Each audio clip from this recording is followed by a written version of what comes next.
Hello, welcome back to another episode of the Elevation Association Experience. I am your host, Dr. Dan Nelson. This is my co-host, Dr. Jared Hill. Hey everybody, good to be back. Jared, where are you, dude? That looks like you're in a closet. You are in the closet under the stairs, or Yeah, otherwise maybe something else in Hogwarts I paid a world. lot of money for this hotel room, and they said, "Oh, we're gonna put you downstairs." And so it's not bad. It's just, but you see this vent behind me that blew in my face all night long. So if I You had literally look like a you're in a closet under the stairs. sultry voice today, that's why, because I had this air blowing on me all night. So So you have a sultry voice and you're locked in a closet. and I'm locked Fantastic. in a closet. This is gonna be a great episode. I can't Yeah, wait. well, yeah, it's promising. It really does look a little bit like the Harry Potter room, I'm not gonna lie, from the camera view. It's kind of exciting. So if there's, if weird things start happening, we'll know what's going on, right? So yes, things start levitating. If I start casting spells, you'll know. So Denver, huh? What do you think of Denver? This is my first time here to Denver. It was great. They ordered in some beautiful weather for me. It was literally 64, 65 degrees Oh, yesterday. wow. Yeah, it's cool. I took the train in from the airport and into downtown Denver. That you end up at Union Station, which is a super cool historic old building that they have renovated. And then I walked the streets of Denver to my hotel about a mile and You're a um, streetwalker? what's that? You're a streetwalker? I'm a streetwalker. That's right. I put in my headphones like all the cool kids do, and tried to ignore everybody, but it was it was so fun. And then we were able to have a dinner last night with about 10 dentists and sponsored by Best, one of our partners, Best for Dentists.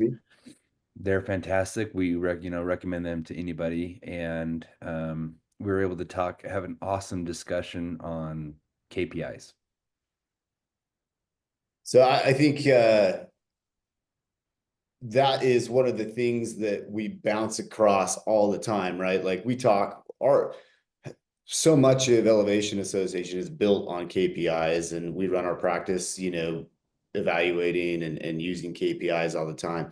And it's something that I don't know how many times we run into somebody. I love walking into a room, especially when you're doing that presentation that you gave last night, Jared, and you drop KPI, just the term KPI, and people are like, Mm. yes, I know what you are. I also know what a KPI is, like everybody else in the room that knows also. Yeah, it's funny, right? Like it's something that's so important and so pivotal, but also probably without a doubt underused, but maybe not even understood. Yeah, totally. I admittedly, I didn't know what a KPI was for the first few years of my practice. Right? I mean, probably the first 8 years of my practice, I didn't even know what that term was. And it's interesting. So now when I give this presentation, I have to take a step back and have to define what that means because there's data, there's lots of data points. And I think the best way to describe this is you can pull literally hundreds of data points from your system, whatever system you use, EagleSoft, Dentrix, Open Dental. We use a third-party software called Dental Intel that will connect to your server and it will pull the data points for you and put them in a dashboard so you don't have to go in and manually create these reports, which take forever. But anyway, so they will pull these reports and with tons of data. The problem is not all data is that valuable. I mean, you look at some points of data and you're like, oh, and it doesn't give you a lot of information or only a portion of information. And those are fine to look at occasionally, maybe monthly, maybe yearly. But then you have other sets of data points that are incredibly valuable. Like these are the ones that you look at on a weekly, monthly basis because these are the measurable value that demonstrates how effectively an individual or a team, like a hygiene team, or your entire organization is achieving a specific objective or goal. So whatever that goal is you're reaching towards or looking for or trying to accomplish, you need to identify the KPI or the key performance indicator, that data point or those sets of data points that are going to tell you how you're doing. Are you getting closer to that goal? Some data points don't give any information or only part of that information. So that was the hard part about me when I was learning how to run the business, become a leader in my business was one, identify what are those KPIs, and two, how do I apply those KPIs? Like once you have the data, once you have the Intel or whatever software you have that's going to pull that data or that information, how do you then analyze that? How do you understand what it's trying to tell you? And then how do you use that information to implement changes in your practice? That those are different skill sets that are acquired over time as a leader, and you're not taught it all in dental school, of course, because you're taught to Yeah, be your dental school to become a dentist, right? yeah, too busy trying not to kill somebody. Yeah, That- the thing that cracks me up, and I'm about to throw some rocks, is that the current the vast majority of consultants and coaches glaze over data, right? They just gloss over it and they have all these, they focus on all these other things, where really data doesn't lie. And so a lot of the things that they do focus on are like you're saying, I think they're ridiculous. They're, like how many new patients do you have a month? Well, what does Mhm. that matter? So what if you're bringing in 50, if you're losing 80, it doesn't Yeah, matter. So yeah, right. we can bring new patients in. How many new patients are you getting a month? Okay, that's fine for the marketing component, and it is a good data point, but how many Yeah. are you losing also, right? So you have to look at the other side of it. So yeah, there's value to that somewhat. And then they're always wanting to say, what's collections? And then adjust your fees. Well, you have to adjust. They will come in and touch on like three different things, and there seems to always be the same, and they're always a bit empty and frivolous because they don't dive into what really matters. And it's like, okay, yeah, your collections are, how much, but how much are you writing off? What's your overhead? So if your collections are 2 million, but your overhead is 2 million, so what? You know what I mean? Yeah. So it's like there, and I'm really just glazing on the surface myself, ironically. Maybe I'm being a hypocrite, but the point is that these key point indicators, these data markers, they are meant to be delved into, and you got to go deep and get granular with them and then really understand, and I think that's something that you and I, when we first really started getting into KPIs and getting reports and doing that stuff, uh, that was a bit shocking, right? As we started to find out, like, oh crap, we're underperforming in these areas. And why are we underperforming in these areas? It's just like, oh yeah, okay, you suck at perio. Your perio office, you have a sucky perio office, and okay, why do we suck at perio in our office, right? Like, so it's like, okay, it's one thing to know the data, it's another thing to take action on that data. And I think that is where a lot of people struggle, right? Yeah, not only that, yes, absolutely. Like how to take action on the data. Also, knowing and understanding the implications of taking action on the data. If you take action on the data, what does that mean? Right? How is that going to affect your practice? One of the sayings that we've talked about is growth for the sake of growth is the ideology of a cancer cell. So just because your KPI is underperforming based upon what the industry standard is that really the area that you want to grow in? Is that what you want to do? We had a great discussion last night a little bit about this concept of growth and what you're doing. And, we compare it to a tree outside, in the wintertime. Sometimes you just have to take a season of your life and conserve your energy. And I think when people look at their KPIs, I don't think they should freak out if they're lower. I think you need to sit down and say, okay, yes, my perio is 6%. And according to the CDC, the Center for Disease Control, 47% of Americans have periodontal disease. What does that mean? And then you need to realize, yes, that means that probably somewhere around 47% of my patients are going to have perio, probably less, probably closer to 30 or 35% because most people who have perio don't come in to get it treated. So probably 30% of your patients going to have it. But what does that mean? Why is that KPI important? Is it important because I'm losing money? Or is it important because I'm not treating my patients appropriately? Right? They're not getting the treatment that they need. And that's why you follow and measure your KPIs. You and I, Dan, have had this conversation with some people who said, I don't look at my KPIs because it is too number driven. I feel like that everybody's a number that I just want to treat my patients right. Like I just want to, I want a dentist to treat my I patients. want to bury my head in the sand, I want to not bury look my at head. actual. I mean, but how often is it that if enough money, if it doesn't hurt, right? If it so often it has to be, there has to be a pain point to overcome that ignorance, because that ignorance, what you were just talking about, we've how often we talk to, how often we talk to someone that comes in and is like, um, I don't need any help. I'm good. I got told when EA first Yeah. started, Yeah. I talked to a friend who said, I said, hey, just we're doing this thing, we're having some fun. You're welcome to come out. And at that time we were doing the backpacking trip. I said, dude, we'd love to have you come out. And he's like, don't put me on record. Sorry, I'm putting him on record. He says, but I don't need you. Yeah. See, a year later, he sold to a DSO. Yeah. So it's Yeah. just like, oh, I don't need you, because I'm prideful and maybe a little arrogant and ignorant. And so I don't need you.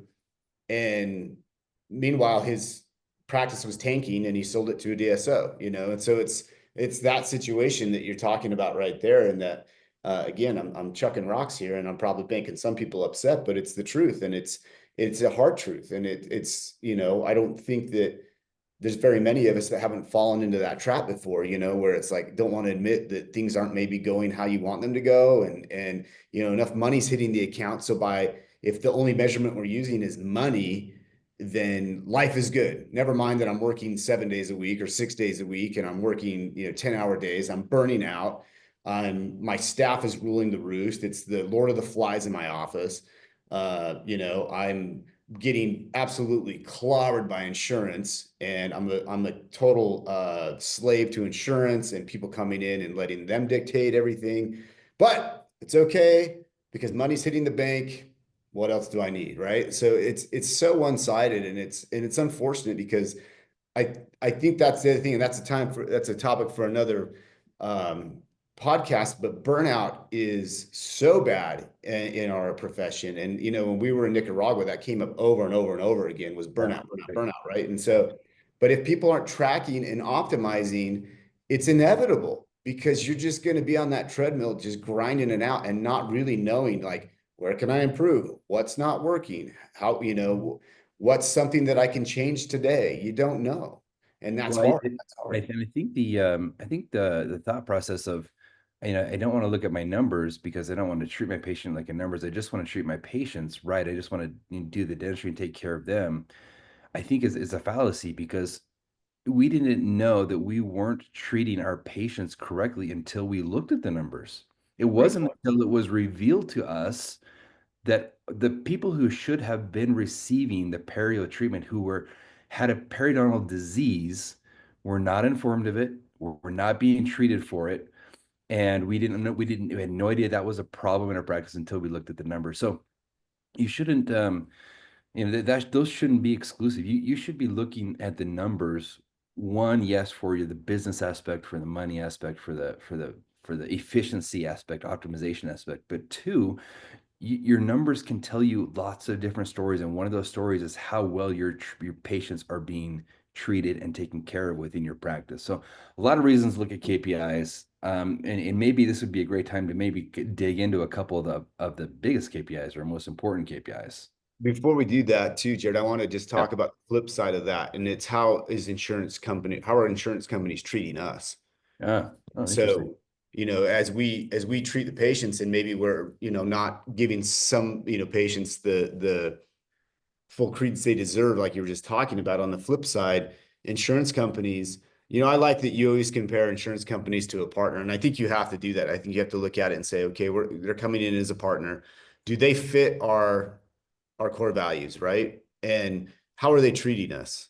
Yeah. And if Right. you look at it, this partner takes 50% of your money. So they come in and they take, half of what you're doing, depending on what, plan you're on and what you're signed up with.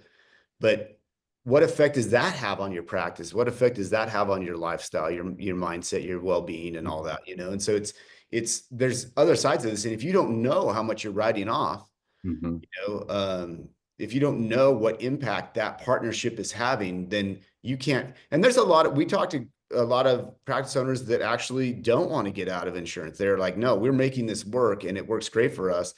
and we feel like these companies are, a good asset, and we've built the practice around it or whatever, and that can happen. But the idea is not that it can't happen. The idea is that how do you know if it's a healthy relationship unless you are tracking the data and you know what you're in it on. If you don't know the impact, then you can be getting absolutely robbed and not have a clue what's happening to you. Yeah. Yeah, so there's so many KPIs. There's financial KPIs, there's profit and loss KPIs, there's front Yeah. office KPIs, there hygiene Um, KPIs, there dental KPIs.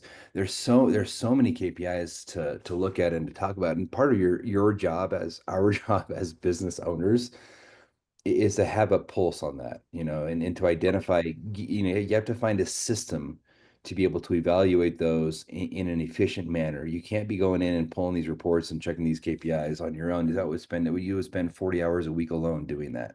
yeah. So you've got to get a system for knowing which KPIs are important to you, how often you should look at them, and then how you measure them and how to make changes based upon those measurements.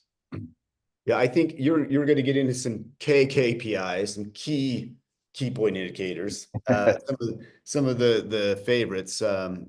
What what are some of the ones that you like to track and like to look at, Jared?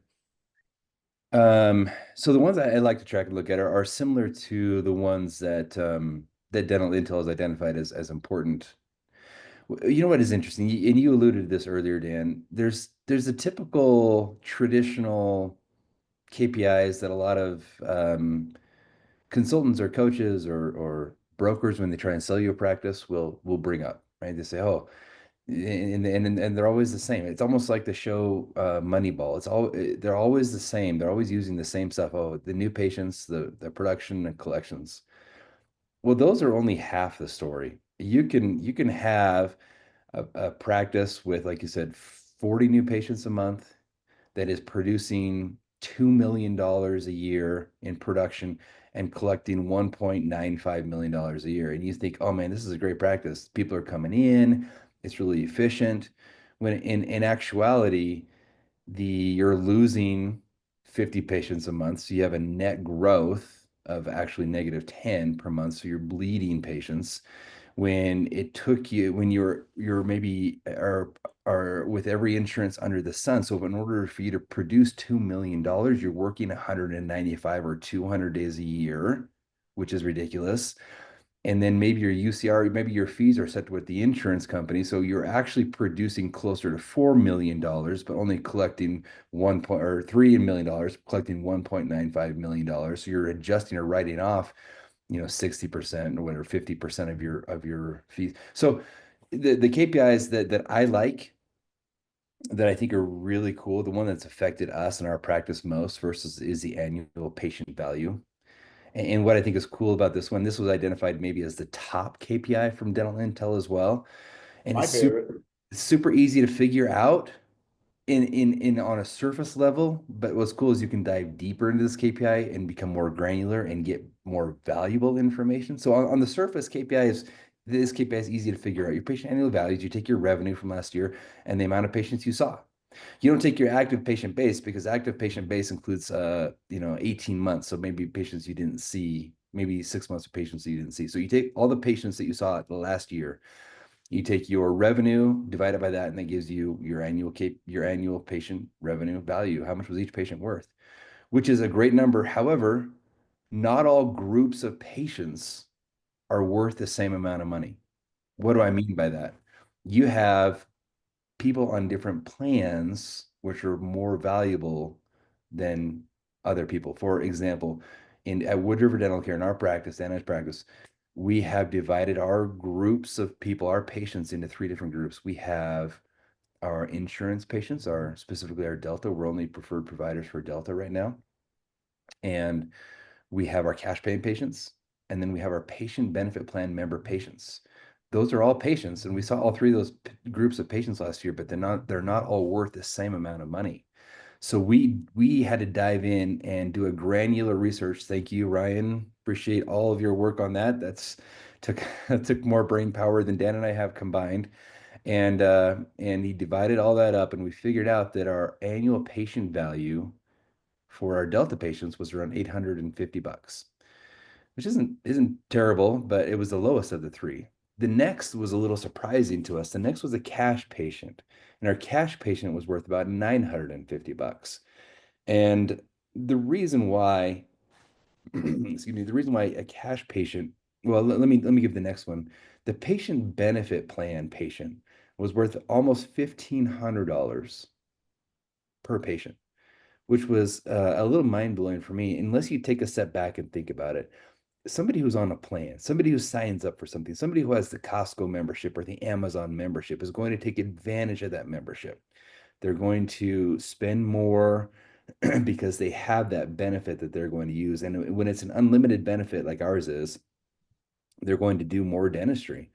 And so this annual patient value, had I known this, had I been able to understand what this data meant and know how to track it 10 years ago, we would have created our patient avatar, our ideal patient, sent all of our marketing material towards building this patient benefit plan patient base, and would have saved us a lot of time and hassle. But that's one way that you can evaluate a KPI, and you can use the KPI. Okay, this is what the KPI is telling us.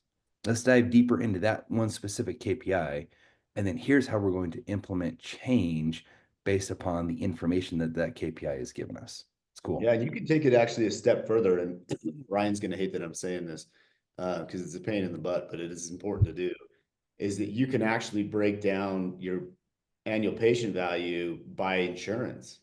So you Yeah, can actually yeah, look, not just have insurance, you can actually look at it by way of each company and see, okay, which patients are more valuable than others based on the insurance that they're covered by, right? And so that helps I know a lot of offices have come to us and said, hey, guys, I would really like to start weaning off some of this insurance, but I'm not sure which one to do first. Should I just do the smallest one first, or which one should I do first, right? And yeah, so, right. and that's a super legit question and hard to answer if you don't have the data. Yeah, What we can do then is unfold that, lay it out on the table and say, okay, here's a strategic map by which you can start to wean off. Which one do you feel like you want to do first? And here's what we recommend, and go from there.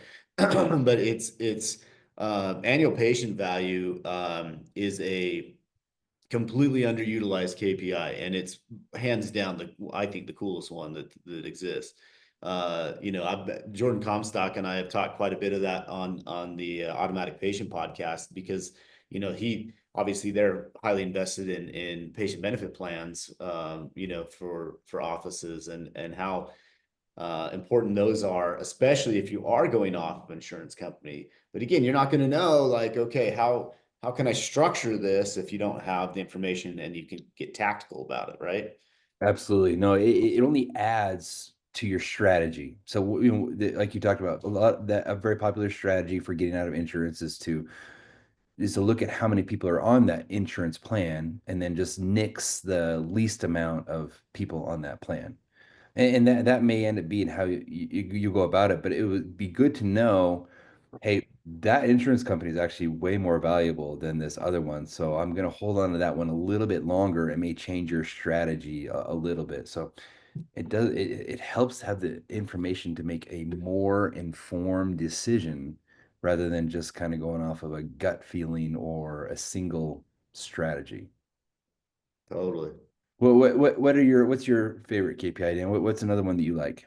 Well, I do love annual patient value. I actually, I've always liked it. It's not so it's data, but it's not a number, and it's called the lost patients. And I Mm. love to that because, I've done a couple of webinars and series on marketing and marketing costs, and we break down, like what it takes to bring a single patient into an office, and what cost and effort is involved, who has to be involved, and all of that. Lost patients are fascinating because it's a list of people that you basically have fallen into the over 18 month, haven't been into your office. So you can call them inactive patients, you can call whatever you want to call them, right? So by most measures, a patient is considered active if they've been in the office within 18 months, which, Yeah. there's debate that goes into, the validity of that. But Right. Right. um, the point is that these lost patients or these over 18-month patients, these are people that you have had an experience within your office. You probably have at least some semblance of a relationship with these patients. And it is a pool, and it's usually pretty big. And it's a pool of people that understand how you do business, people who understand how you operate, people that know you or people in your office. And so this is very, very marketable, easy. I hate to call it low-hanging fruit, but that's what I'm going to call it, that are easy to recapture. So these are patients, especially if you're looking to grow, if you're trying to maybe scale your practice, maybe you want to bring on an associate, whatever.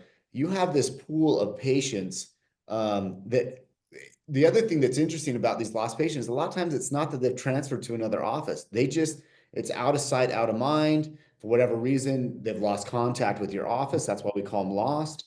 And they're easy to bring back. And it's an easy way to have your front desk focus on, and then you can create a goal, right? So now we've created a new KPI that we can track. We've created a goal of we want to bring back X amount of lost patients per month and bring them back into recapture them for the office. So what does that do? That fills your hygiene, which hygiene then fills your, the docs rows. So you can see there's a trickle down effect to all this. And so that's one of the reasons I like it so much, because the cost of recapturing a patient is way less than it is to go and get someone cold to bring in a patient that you've never had before, a brand new novel patient. And along those lines, is reappointment rates. So I love reappointment rates because that is, if you lose a patient, so I just talked about lost patients, but if you can capture a patient before they become lost, if you can make sure that they're scheduled back on your schedule before they leave, for whatever reason they came into your office, it doesn't matter. If they get back on the schedule, that saves you an incredible amount of money trying to bring them back. So think about it. If a patient walks out the door, right? So they don't have an appointment. They say, "Oh, I'll call you, whatever," or "Yeah, I'm in college," whatever it is. They walk out the door. What then resources have to go in? You had what, 5 minutes, maybe most out of your front desk to reschedule them? Maybe 5 minutes. If the hygiene or assistant hasn't already, depending on how you've got your practice structured, if they have not already reappointed them, so maybe 5 minutes of your staff's time. So they walk out the door. Now you have to text, call, email, try to get a hold of them. How many times do we have to do that before they finally respond? And if they're non-responsive, how much energy and effort and money go into trying to recapture them? So there's like an order of things that can happen. So those are two KPIs that I really love, is the reappointment rate, because that's something that can be easily fixed and is super effective. And then the lost patients. Those are all things that I think are huge money savers, huge practice builders. And for me, it's one of the first steps of optimization after you actually get like your business organized, as you start to focus on the nuts and bolts of your practice. That's one of the ones that, or two of the ones that I love. Yeah, so along those lines of the lost patient, if we're to back that up a little bit, let's talk about how a dentist can use that in their practice. What does that look like? How do they get to that spot? So what you've done is you've implemented a system. Say on Monday mornings you have a meeting where you review your top whatever 14 KPIs, 10 KPIs, 12, whatever, however many you decide you want to do. So you go through and you say, okay, how's my pre-appointment percentage? Good. Uh, what is my new patient reappointment percentage? Good. Peri-visit, whatever. And then you get to the patient growth rate percentage. That's your KPI. And you say, oh, my patient growth rate percentage is negative. What happened? Right. And then you move that to your issue list and you talk about it later on in that meeting. And then you go down and say, okay, what is going on? Let's dig deeper into this. Your patient growth rate means that we've lost more patients than we came in. What do we do now with that information? Here's what you do. Now you dive into your lost patients, and then you go down that path that you were talking about. And then you say, you can have the discussion, and Dana, you and I do this every week. Why did this patient not come? Why did we lose this patient? Is it because of inactivity? Is it because of transfer? Is it because they moved? Is it because they died? Whatever it is, so you can have this discussion. And if you do it every week, you only have a handful of people to talk about it at most. But if Yep. you wait to do this on a monthly basis or yearly basis, you're never going to talk about it. And so keeping a pulse on these things, you're making sure your patients get in for the treatment that they need. You're making sure they don't go 18 months, 2 years without being seen. Your patients are getting better treatment because you're tracking this KPI and you're taking better care of your patient in that sense. Yep. Totally. Yeah, and Well, I think you just touched on something, Jared, that I think is important, and it's overwhelming. Like this is overwhelming. Like this yeah, is a lot, right? it's a So lot. the I mean, I think that's in this, I love shameless plugs. I'm all about that. And it's why we have the Elevation Association operating system, and this is something that's traction based. And if someone doesn't have some type of structure, to work off of, this all is hard. And you need software. It's not just, guess what, guys? EagleSoft report ain't gonna cut it. Open Dental report ain't gonna cut it. You're not gonna get Dentrix, not gonna give you what you want. Like this is not gonna give you, and you're gonna pay somebody in your office a whole lot of money that is not trained or necessarily interested in compiling reports for you. Like that sounds awful. Why would you do that to somebody? Like, wait, we do it to Ryan all the time, don't we? Oh shoot. Yeah. uh, Ryan's special though. It's yeah, okay. we'll just don't let him listen to this part. But for real though, like most of the front desk people, it cracks me up again, that we talk to docs and they'll be like, oh, my front office can get that number. I'm like, really? How long would it take them to get there? Oh, they probably have it. And then we go and talk to the front desk. They're like, I have no idea how to get that number. They're like, what is that in Dentrix? Can I get that from Dentrix? They don't really know. Right. Um, and so you have to have the software, you have to have some type of format to run all this off of. And I think that's probably a good jumping off point here is just to tell everybody about uh, our outfitters course. Why don't you do I've done a lot of shameless pitches. I'm going to let you do this one. No, the Outfitters course, and I'm going to set this up really well. I'm going to follow up with a thought that you had, Dan, too, as I'm doing this is, your office manager or your treatment coordinator has so many things to do. Right? The last thing that they need to do is to spend time going in trying to pull reports and wait for EagleSoft or Dentrix to kick out a report that may or may not have the KPI that you're looking for. Right? So it's just so much more efficient to have some sort of third party, whether it be Dental Intel or whatever. It doesn't matter what system it is. Come in, pull the report, present it to you in a dashboard that you can take a quick glance at and look at and identify if I need to dig deeper into this or not. You need to have that. You can't afford to spend, like I said, 40 hours a week managing this clinic. You can't afford that because you know what that leads to? That leads to frustration. You're trying to pull these reports and you're frustrated. And if you're frustrated for 10 years, you're going to get burned out. And that leads to burnout. So getting some sort of system in your practice to look at the data, look at the metrics, so it's not overwhelming. You're making these decisions is really what's going to lead your practice. And so, and that's what we do. That's the problem that we solve to avoid burnout and to elevate your practice is we teach you how to do that. And it's not easy. I'm going to tell you, it is the setup process to get it running and going, to do it on your own is a challenge.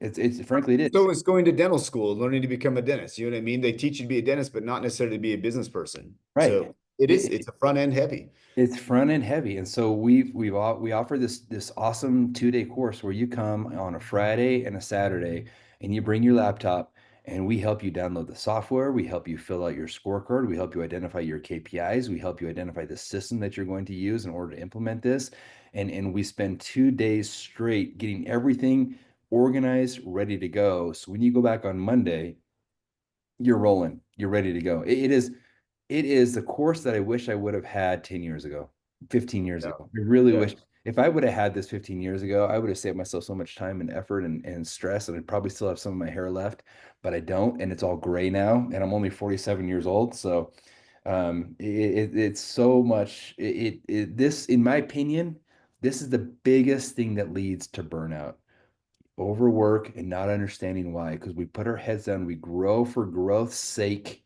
and we don't understand the process of doing it. This gives you so much relief as an owner that it'll take so much off your plate and make you feel so much better. Totally. So check out, go to our website, elevationassociation.com. It's under CE events. We hold multiple a year. So, check that out. We'd love to help. So you do not need to be an EA member to attend this. It's a standalone course. So, yeah, I like that you said it's the course that, there's some cool things happening with that course. I can't get into it right now because we can't. I would love to announce that we're going to do something rad with it. But it's very viable course that is getting attention from academia. So I'll just put it that way. So please check it out. We'd love to help you out. Jared, any other parting thoughts before we sign off? No, it just contact us, please. Send Dan or I a message, or Ryan or something. And if you have any questions about KPIs, we have learned, and we feel like we can walk you through any process and help you through some stuff. And just, we want to be resources. We're here to elevate your practice, elevate your life, and we are a group of dentists helping other dentists in private practice make the most of what they have. So shoot us a text or an email. Always happy to respond to that. Awesome. We appreciate everybody listening, and we'll see you next time. Thanks. See you guys. Bye.